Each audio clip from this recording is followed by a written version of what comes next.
दधी शंख तुषाराभं क्षीरोदानव संभवम नमामि शशिनं सोमं शंभोर्मुकुटभूषणम। नमस्कार मित्रों, मैं ज्योतिषी डॉक्टर विनायक जोशी आज आपके साथ हमारी रत्नों की श्रृंखला का दूसरा वीडियो शेयर करने जा रहा हूं। सबसे पहले तो आप सभी का दिल से हमारी इस YouTube चैनल पर मैं स्वागत करता हूं। दोस्तों, आज हम बात करेंगे चंद्र के रत्न मोती के बारे में। उसका हमारे कौन से चक्र से संबंध है, किस तरह से काम करता है, उसको कैसे धारण करें और उसका क्या उपयोग हो सकता है। मोती जो है बहुत प्रकार के मिलते हैं। जो बाजार में अवेलेबल है 200, 300, 400 के, वो जनरली मोती जेन्युइन नहीं होते। जेन्युइन मोती के लिए आपको साउथ सी पर्ल जो दरिया में से मिलते हैं वैसे कोई मोती लेने पड़ेंगे। बसरा के मोती भी मिल सकते हैं, उसके लिए थोड़ी मेहनत पड़ती है क्योंकि बसरा में अब मोती निकलना बंद हो गया है, पर फिर भी मिल जाते हैं। और भी बहुत सारे मोती हैं जो रियल मोती हैं। अच्छी क्वालिटी का मोती लेके उसको धारण करने से ही लाभ होता है। 200-500 वाले ये जो मोती बाजार में अवेलेबल है वो इफेक्टिव नहीं है, वो सेमी कल्चर्ड जैसे होते हैं, तो उतना अच्छे से काम नहीं कर पाते। अब मोती जो है वो हमारे शरीर के अंदर स्वाधिष्ठान चक्र जो नाभि के नीचे है उसके साथ संबंध रखता है। ये जल तत्व वाला प्रदेश है। भगवान विष्णु इसके अधिपति हैं।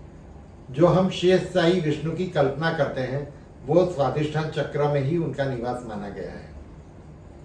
स्वाधिष्ठान चक्र के जागृत होने से फाइनेंशियल प्रॉब्लम्स धीरे धीरे दूर होने लगते हैं और इंसान का ग्रोथ होता है।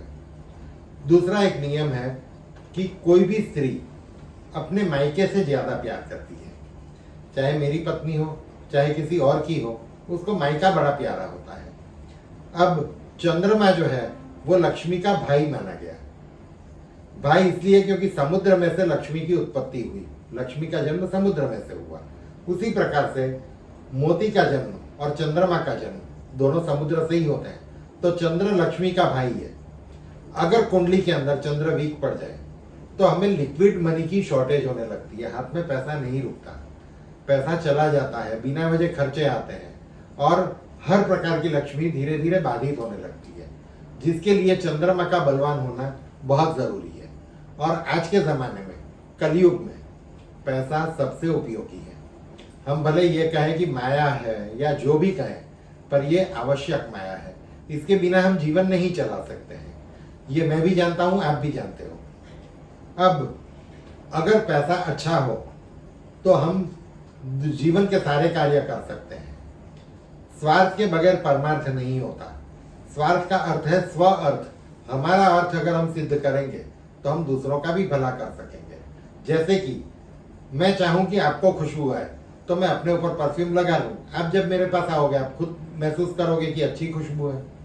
उसी प्रकार से अगर मेरा मन शांत है, मैं ध्यान करता हूँ, आध्यात्मिक रूप से मैं बलवान हूँ, जब आप मेरे पास आओगे, आप अगर 15 मिनट का सोच के आए हो तो पौना घंटा बैठ जाओगे, क्योंकि आपको आनंद आएगा, अच्छा फील करोगे। तो अगर कुछ भी हम दूसरों को देना चाहते हैं तो पहले हमारे पास होना चाहिए। अगर वो मेरे पास 100 रुपए हैं तब मैं आजू बाजू 1 रुपया बांट पाऊंगा। उसी प्रकार से अगर मेरे मन में ये 100 रुपए की शांति है तो मेरे पास आने वालों को 10 रुपए की शांति अपने आप महसूस होगी। उसी प्रकार से आर्थिक रूप से मैं मजबूत हूं तो मैं किसी की सहायता कर सकता हूं, समाज को उपयोगी बन सकता हूं। तो फाइनेंशियल प्रॉब्लम सबसे पहले सॉल्व करना हमारे लिए जरूरी होता है। उसके अलावा इमोशनल स्ट्रेंथ। देखिए, मैंने ये देखा है कि बहुत धनवान आदमी भी इमोशनली वीक होने के कारण दुखी रहता है। पारिवारिक कलेश, छोटे मोटे प्रॉब्लम, कहीं ना कहीं कुछ ना कुछ समस्या, मन में पेचीदगियां, मानसिक समस्याएं, यहां तक कि स्किज़ोफ्रेनिया तक की समस्या चंद्रमा से संबंधित है। अब अगर हम मोती को सही ढंग से इस्तेमाल कर पाए, हमारा स्वादिष्टान चक्र खुलेगा, साथ साथ हम फाइनेंशियली स्ट्रांग होंगे, इमोशनली स्ट्रांग होंगे और एक मनुष्य अगर इमोशनली और फाइनेंशियली स्ट्रांग है तो समाज के लिए बहुत उपयोगी होता है।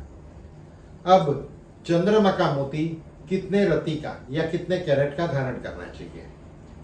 तो जैसे हमारे सूर्य के उसमें भी हमारी बात हुई थी वीडियो में कि अपने वजन के अनुसार रत्न धारण करना चाहिए, कि अगर कोई आदमी का वजन 62 किलोग्राम है तो उसको 6.25 कैरेट का रत्न धारण करना चाहिए। मतलब हमारा जो भी वजन है उसका 0.1% जितना वजन हमें रत्न का लेना चाहिए। अच्छी क्वालिटी का शुद्ध मोती हमारे वजन के अनुसार कम से कम लेके, हो सके तो थोड़ा बड़ा, वो लेके धारण करने से हमें सही ढंग से लाभ महसूस होता है। उससे कम अगर हम धारण करेंगे तो हमें लगेगा कि पता नहीं, ये पंडित जी ने बोला, विनायक जी ने बोला, फायदा कुछ हुआ नहीं और पता नहीं ये क्या पहन लिया मैंने। तो अगर रत्न का असर चाहिए तो हमें वजन ठीक लेना है, कम से कम हमारे वजन के अनुसार, हो सके तो और ज्यादा, जितना बड़ा होगा उतना अच्छा रहेगा। जैसे हम कहते हैं कि जितना गुड़ डालेंगे उतना मीठा लगेगा, जितनी शक्कर पड़ेगी उतना मीठा लगेगा। तो रत्न जितना बड़ा होगा उतना ठीक से असर देगा। और विश्वास रखिए, ज्यादा वजन के रत्न से कोई समस्या नहीं होती, बल्कि समस्याएं और जल्दी सॉल्व होती है। हम महसूस करते हैं कि सॉल्व हो रहा है, कुछ फर्क दिख रहा है। अगर मेरे तिजोरी में या मेरे गल्ले के अंदर मुझे दिखेगा कि पैसे पड़े रहते हैं, कुछ एक्स्ट्रा मनी है, खर्च करने के बाद वापस आ जाते हैं, तो मैं सोचूंगा कि हाँ मुझे लाभ है। तो ये लाभ जो मिलता है वो स्वाधिष्ठान चक्र के बलवान होने से मिलता है, क्योंकि हमारे शरीर का जल तत्व बैलेंस होता है। मोती इसी को बैलेंस करता है, हमारे मन को स्थिर करता है, हर प्रकार के विचारों से, बुरे विचारों से मुक्ति देता है, एक पॉजिटिविटी क्रिएट कर सकता है। अब मोती धारण कैसे करें? तो अच्छा मोती अपने वजन के अनुरूप लेके उसको चांदी की अंगूठी में, जिसमें चांदी के परसेंटेज ज्यादा हो, मिक्सिंग कम हो, अपने ज्वेलर से खास कहें कि भाई तू 100 रुपया ज्यादा ले पर मुझे अच्छे चांदी में से बना के दे। तो जितनी हो सके प्योर चांदी, कम से कम मिक्सिंग वाली चांदी लेके उस रत्न को उसमें जड़वा ले। मोती को जड़वाने के बाद किसी भी सोमवार के दिन शाम को 7 बजे के बाद, भले आप 10 बजे 11 बजे भी कर सकते हो, ये प्रयोग दिन में नहीं करना। इसका मंत्र है ओम चंद्रमसे नमः स्वाहा, ओम चंद्रमसे नमः स्वाहा। ये मंत्र के कम से कम 11 माला या 21 माला 11 दिन तक जपें, और वो करने के बाद उसको वहीं भगवान के पास रहने दें और दूसरे दिन फिर वहीं पे बैठ के जप करें। 11 दिन के बाद उस रत्न को अपने हाथ की तर्जनी उंगली में, अर्थात पहली उंगली में, मैंने कई लोगों को देखा है छोटी उंगली में मोती पहनते हुए, जो नुकसान दे सकता है, क्योंकि छोटी उंगली के नीचे बुध का पर्वत है। बुध अर्थात बुद्धि। जब आप मोती अर्थात मन और बुद्धि को मिक्स करते हो तो बुद्धि जो है वो मन से डोमिनेट होती है। अब मान लो कि मुझे कोई व्यसन है, शराब है, सिगरेट है, कोई भी व्यसन है, उस कंडीशन में मेरा मन जो है वो तो मुझे बोलता है कि भाई व्यसन कर। मान लो मैं चाय ही पीता हूं तो मन बोलेगा एक चाय पी लेते हैं, मजा आएगा, फ्रेश हो जाएंगे। बुद्धि बोलेगी कि भाई ज्यादा चाय नहीं पीनी चाहिए, शाम के बाद चाय नहीं पीनी चाहिए, तुझे नींद नहीं आएगी, एसिडिटी होगी।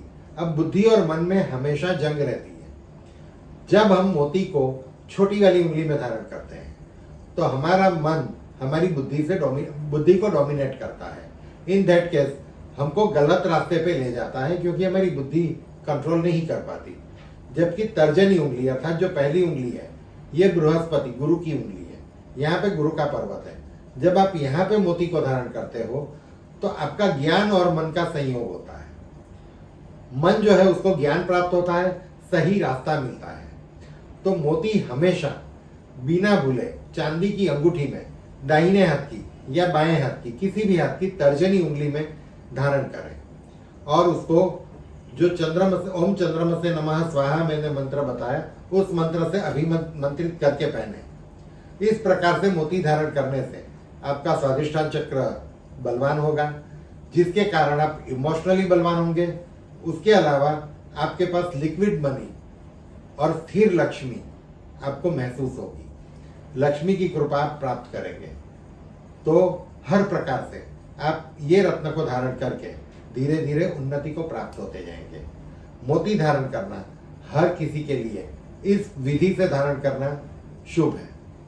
तो कोई भी इस विधि से इस रत्न को धारण कर सकता है और इसको धारण कीजिए, अपने जीवन में सफलता का आनंद लीजिए। और अगर आपको अच्छी सफलता मिले तो मुझे अवश्य कमेंट करके बताएं। नमस्कार।